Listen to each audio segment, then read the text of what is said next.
Hello everyone, আসসালামু আলাইকুম। Welcome to my new blog. সবাই কেমন আছেন? আমি আলহামদুলিল্লাহ অনেক অনেক ভালো আছি। আজকে বের হয়েছি সন্ধ্যার পরে সবাই মিলে।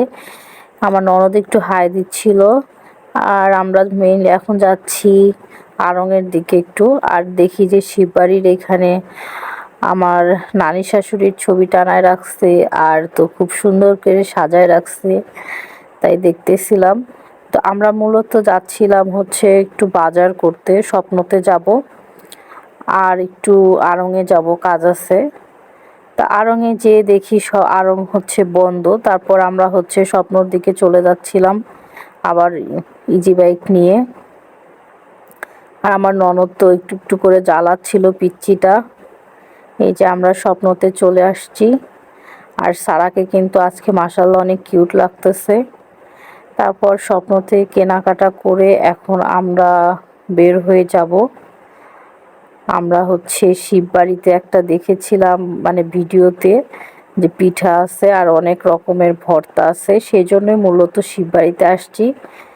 এই যে পিঠার এখানে আসছি, এসে দেখি ওনাদের ভর্তা বেশি নেই, শেষের দিকে পুরাই শেষ, অনেকগুলো আইটেমই নেই। দেখেন, শুটকি ভর্তা আছে 2 রকমের, আর একটা বাদাম ভর্তা আছে, আর হচ্ছে কি যেন একটা ভর্তা ছিল।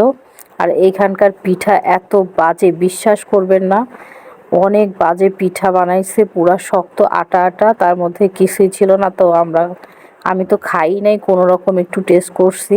আর শিববাড়ির এখানে যেহেতু এখন ফুড কোর্টের মতো করছে, অনেক খাবার দাবার আছে, তো এখানে আখের রস ছিল। এই আখের রসটা আপনার একটু লিকুইড টাইপের, মানে পানি পানি দেখা যাচ্ছিল, যদিও ওনারা একবার প্রেস করে, এই জন্যই লিকুইড আর কি। আর আমরা হচ্ছে লুচি আর ডাল একটা আইটেম ছিল, ওইটা খেয়েছি। আবার একটা মাছও খাইছিলাম, তেলাপিয়া মাছ। আর ঝালমুড়ি খেয়েছি, কিছু ভাজা পোড়াও খাইছি। তারপর এখন আমরা চলে যাব। আমি একটু দেখাচ্ছিলাম, দেখেন কি পরিমাণ সাজাইছে, আমার নানি শাশুড়ির ছবি ছবি দিয়ে সাজায় রাখছে। সবাই ভালো থাকবেন, আমি এখন বাসায় যাবো। আল্লাহ হাফেজ।